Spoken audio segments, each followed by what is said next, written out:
The girl in the wheelchair. The 6-year-old girl's sob came out so loud that the woman in the front row flinched, but Dean Martin's voice cut off faster.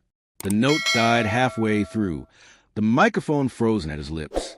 The orchestra played 2 more measures before the violinist looked up and realized Dean was not singing anymore. Because what Dean did in the next 45 seconds at that children's hospital charity event broke even the 2 hardest men in the room, Wayne and Sinatra included. And nobody knew why that child was crying until Dean set the microphone down and walked to the edge of the stage. The ballroom at the Ambassador Hotel that Thursday night in October 1963 held 200 people who had paid $1,000 each to sit in tuxedos and gowns and pretend they were not checking their watches. The MC had announced a 45-minute set before the charity auction would begin. Dean had 20 minutes left to make them care enough to open their wallets. Dean Martin was halfway through Everybody Loves Somebody when it happened. He had been holding a long note, eyes half closed the way he did when he wanted the room to feel like he was singing just to them, when the sound cut through everything. A child's sob, raw and uncontrolled, the kind that comes from somewhere deeper than tears. His mouth stayed open for half a second. The microphone picked up his breath, but no sound. The orchestra kept going because they were professionals, and professionals do not stop unless a conductor tells them to. But the pianist's left hand stumbled on a chord, and the drummer's hi-hat went silent. Dean's eyes opened all the way and locked onto the center table, 3rd row from the stage. The little girl in the wheelchair had her hands over her face, and her whole body was shaking. Frank Sinatra, sitting 2 tables to the left, put down his drink. John Wayne, right next to him, leaned forward with both elbows on the white tablecloth. Neither of them said a word. The woman next to the child, her mother, you could tell by the way she was leaning in close and whispering, looked up at the stage, and her face went pale when she saw Dean staring. Dean lowered the microphone from his lips. He did not hand it off. He did not set it in the stand. He just let his arm drop to his side while it was still live. You could hear him breathing into it, short and shallow. The conductor finally turned around, baton frozen midair, and the music died in pieces. Strings first, then horns, then drums. The silence that followed felt like a hell breath. Someone in the back coughed. A fork clinked against the plate. The little girl kept crying. Notice what is happening in the room right now, because the next choice Dean makes will define everything that comes after, not just for him, but for everyone watching. Dean took 1 step forward, then stopped. His free hand came up to his chest. Fingers spread like he was trying to hold something in place. He did not walk off. He did not signal for help. He just stood there at the edge of the stage, 6 feet above the floor, staring at that child like she was the only person in the room. The mother was trying to turn the wheelchair around now, trying to get the girl out of there, but the space between tables was tight, and the wheels kept catching on chair legs. The girl's sobbing got louder. Dean's jaw tightened, his Adam's apple moved, but no sound came out. Wayne started to stand. Sinatra put a hand on his arm, and Wayne sat back down, but he did not look happy about it. Here is what you need to understand about Dean Martin before we go any further. The man everyone saw on stage, the casual drunk, the guy who could not care less, the smooth operator who treated every show like a cocktail party, that was not Mask. It was a carefully constructed buffer between himself and the thing he had spent his whole career trying to outrun, the moment when he would have to choose between keeping the show going and doing something that actually mattered. He had built an entire persona around never having to make that choice. And now, in front of 200 people and the 2 hardest men in Hollywood, the choice was staring him in the face from a wheelchair. The question was not just what he would do. It was who he would be after he did it. The girl's mother finally got the wheelchair turned. She started pushing it toward the side exit, moving fast, her heels clicking on the hardwood. The girl's hands were still over her face. Dean watched them go. His breathing into the microphone got faster.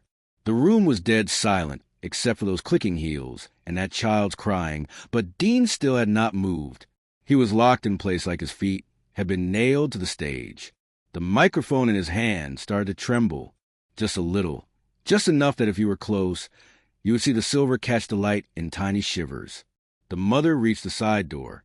She had one hand on the push bar, The door was about to swing open and take them both out into the hallway where nobody would see, where nobody would have to know, where the show could just continue like nothing had happened. That is when Dean moved. He turned to the orchestra. "Give me a minute," he said into the microphone. His voice came out rough, like he had swallowed sand. The conductor glanced at his watch. 18 minutes left before the auction was supposed to start. Dean saw the look, but did not care. He set the microphone down on the edge of the stage carefully, like it was made of glass, and he walked to the stairs at stage left. The room stayed silent. Every eye followed him down those 4 steps. His shoes made no sound on the carpet. He crossed the floor between the stage and the center tables, and you could have heard a pin drop. Sinatra and Wayne both turned in their seats to watch. Dean walked past him without looking. His hands were in his pockets now. His shoulders were up around his ears. He reached the mother just as she pushed the door open. His hand came up and caught the edge of it. "Wait," he said, not into a microphone this time, just out loud in the quiet. The mother froze. She looked at him, and her eyes were red. "I am sorry," she whispered. She got overwhelmed. "I should have taken her out sooner." Dean looked down at the little girl. She lowered her hands just enough that he could see her face. Tears on her cheeks, eyes squeezed shut. Her dress was pink with white lace, and there was a small stuffed rabbit in her lap. Something about the way her hands were curled told him this was not just about being overwhelmed. This was something deeper, something he needed to understand before the night was over. "Hey," Dean said, soft, almost too soft to hear if you were not right there. The girl opened her eyes. Dean crouched down slowly, like his knees hurt. When he was eye level with the wheelchair, he took his hands out of his pockets and rested his forearms on his thighs. "What is your name?" he asked. The girl did not answer, just looked at him with those wet eyes. "My name is Dean," he said. "I was singing up there, and I heard you crying, and I thought maybe something was wrong." "Is something wrong?" The mother started to say something, but Dean held up one finger. "Not rude. Just a gentle give me a second," and she went quiet. The little girl's bottom lip trembled. "I wanted to clap," she said. Her voice was so small.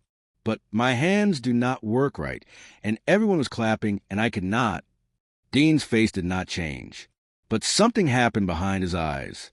Something that made Sinatra, watching from 20 feet away, later tell people he had never seen Dean look like that before or since. "Can I tell you a secret?" Dean asked. The girl nodded. "Half the time when I am up there singing, I am so nervous my hands shake. You see this?" He held out his right hand. It was steady now, but he said, "Before I go on stage, it shakes like a leaf every single time." "You know why?" She shook her head. "Because I care so much about doing it right that my body forgets how to be calm. And you know what I figured out? What the shaking means. You care. It means it matters to you. And that is not something to cry about. That is something to be proud of." The girl looked down at her hands. They were curled tight, fingers bent in ways that made it clear they did not straighten easily. Dean felt something shift his chest as he said those words out loud, like he just made a promise he was not sure he could keep. Not to her, but to himself. "You want to know another secret?" Dean asked. She looked back up. "The best applause does not come from your hands. It comes from right here." He tapped his chest right over his heart and said, "I heard yours loud and clear." The girl's face did something complicated. The tears were still there, but her mouth curved up at the corners just a little, like she was not sure she was allowed to smile yet. Dean reached out and touched the stuffed rabbit. "This guy got a name?" "Mr. Cotton." "Mr. Cotton. That is a good name." Dean stood up, his knees cracking through the open door. He could hear the murmur of the crowd, restless, wondering when the show would continue. He had maybe 10 minutes before the whole night fell apart. He looked at the mother. "You mind if she comes back in? I would like to finish the song, and I would like her to hear it." The mother's hand went to her mouth. She nodded. Dean looked back at the girl. "You going to be okay if we go back in there?" The girl nodded. "All right, then." Dean stepped aside and held the door open. The mother pushed the wheelchair back into the ballroom. The room was still silent.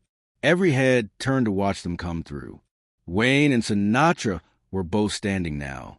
Dean walked behind the wheelchair, hands in his pockets again, and he did not look at anyone as he made his way back to the stage. Remember this.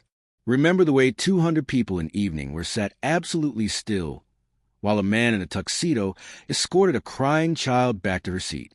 Remember the way John Wayne's jaw was set so tight you could see the muscle jump? Remember the way Frank Sinatra's eyes followed Dean all the way back to the stairs? Dean climbed back up to the stage, picked up the microphone, and turned to conductor. "Let's take it from the bridge," he said. The conductor raised his baton. The orchestra came back in soft at first, then building. Dean closed his eyes and found the note. His voice came out clear and strong. No tremor, no hesitation. He sang the rest of "Everybody Loves Somebody" like nothing had happened, except everyone in that room knew something had. When he hit the final note, he held it for 4 beats. Then he opened his eyes and looked straight at the little girl in the wheelchair. She was watching him. Both hands were pressed flat against her chest, right over her heart.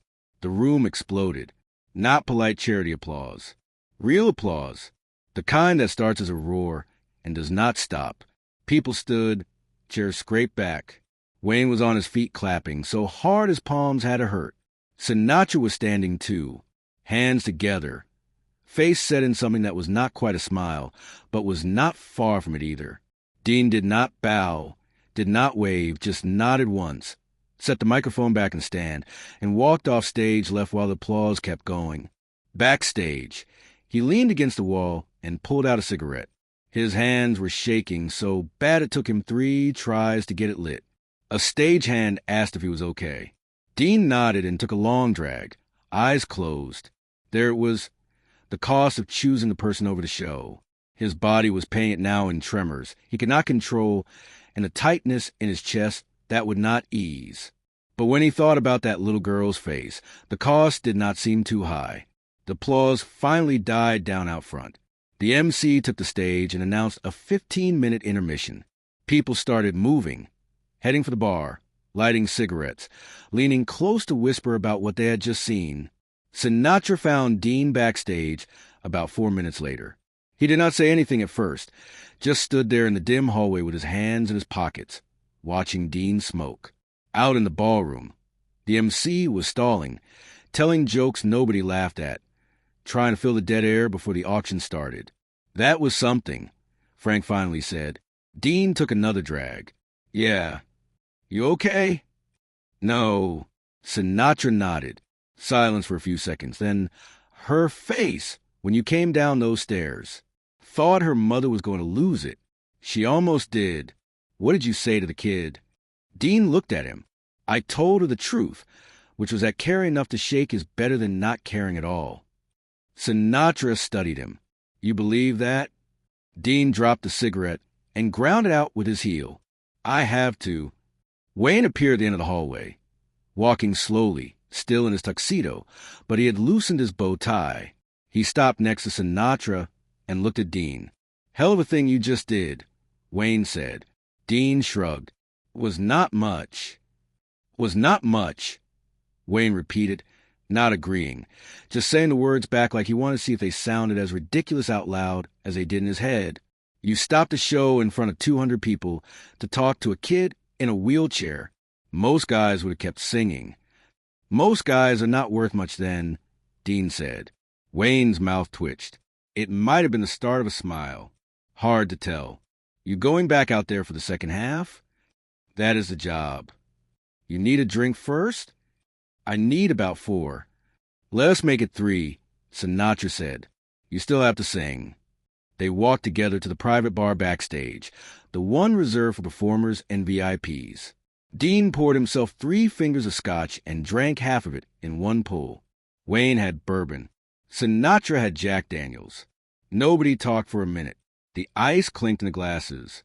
Somewhere out in the ballroom, people were laughing, but in here, something heavier sat between them, unspoken. "That mother is going to remember this for the rest of her life," Sinatra said. "That kid, too," Dean replied. "You know what you just did, right?" Wayne asked. "May have fooled myself in front of Hollywood's biggest checkbooks." "No," Wayne said. You reminded everyone in that room why they showed up in the first place. It was not to see you sing. It was to feel like they gave a damn about something. You gave them that. Dean looked at Wayne, then at Sinatra. Both of them were serious. No jokes, no ribbing, just two men who had seen enough of the world to know the difference between performing and actually showing up. I did not plan it, Dean said. Best things never are, Sinatra said. The stage manager appeared in the doorway. 5 minutes, Mr. Martin. Dean nodded, finished the scotch, set the glass down, and straightened his bow tie in the mirror on the wall. His hands were steady now. The shaking had stopped. He walked back out to the wings. The lights were already coming up on stage. The orchestra was settling back into their chairs. The audience was filtering back to their tables. Dean watched through the gap in the curtain. The little girl in the wheelchair was back in her spot, front and center. Her mother was sitting next to her now, one hand on the girl's shoulder. The stuffed rabbit was still in the girl's lap. Dean walked out on stage for the second half, and the applause started before he even reached the microphone. He picked it up, waited for the noise to die down, and said, "Thank you.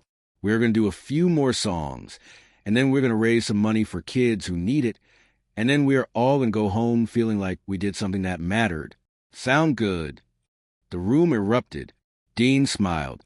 Not the showman smile, not the practice one, but something real that made the corners of his eyes crinkle.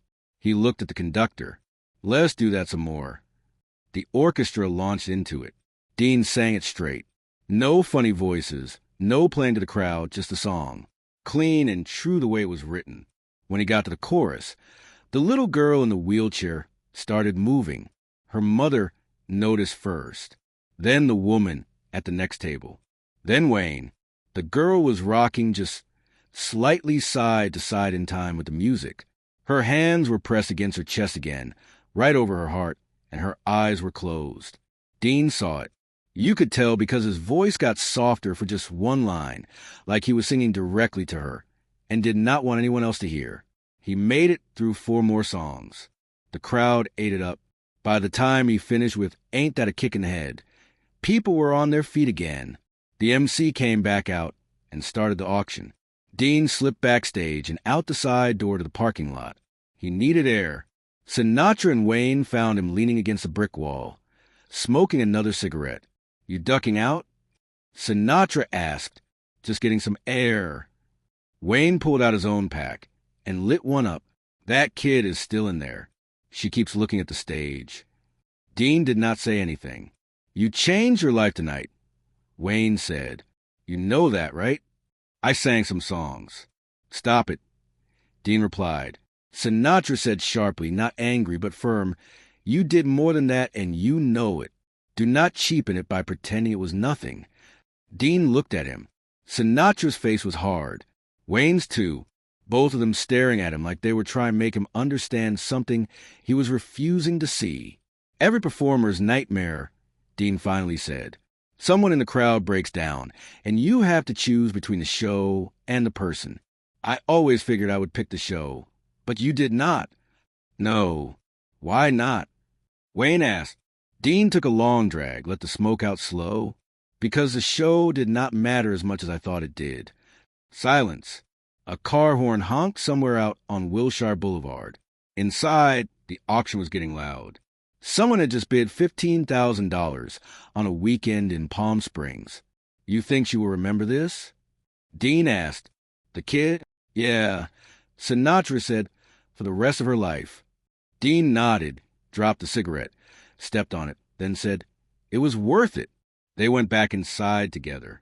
The auction was wrapping up. The little girl and her mother were getting ready to leave. Dean watched from the wings as they made their way to the exit. The mother had her purse over one shoulder, and she was pushing the wheelchair with both hands. The girl was holding Mr. Cotton and looking back over her shoulder at the stage. Dean stepped out, not onto the stage, just into view. The girl saw him. Her face lit up. She raised one hand, not high, not straight, but up and waved. Dean waved back. The mother smiled and mouthed, "Thank you." Dean nodded. They left through the side door. The MC announced the final total. $247,000 raised to the Children's Hospital. The room cheered. People started gathering their coats and saying their goodbyes.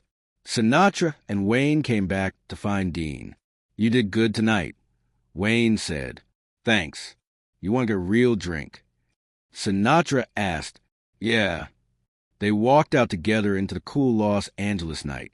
The valet brought their cars around. Dean tipped him $20.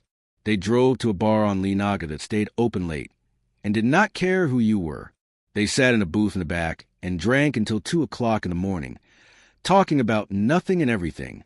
3 men in tuxedos who just witnessed something none of them could quite put into words.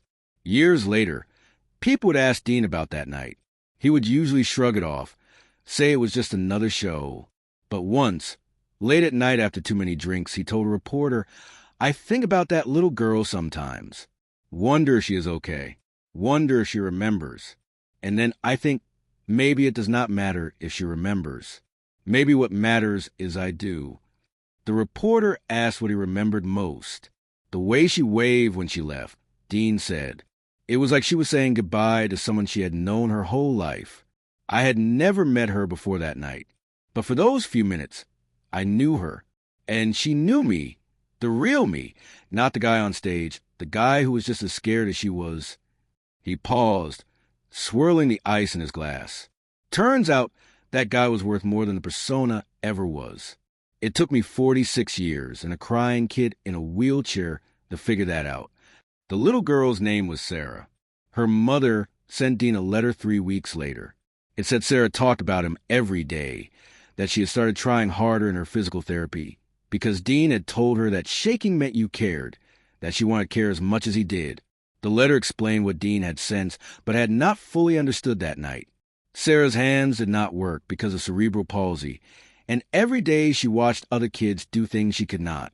That night, she had broken down, because she could not even applaud for the man who had made her smile. But now she was trying, really trying because of him. Dean kept that letter in his wallet until the day he died. That is what it really meant to be cool. Not the songs, not the style, not the effortless charm. It was a willingness to stop the show, to step off that stage, and to see a person when the whole world was telling you just to perform. Sometimes the real performance is knowing when to stop performing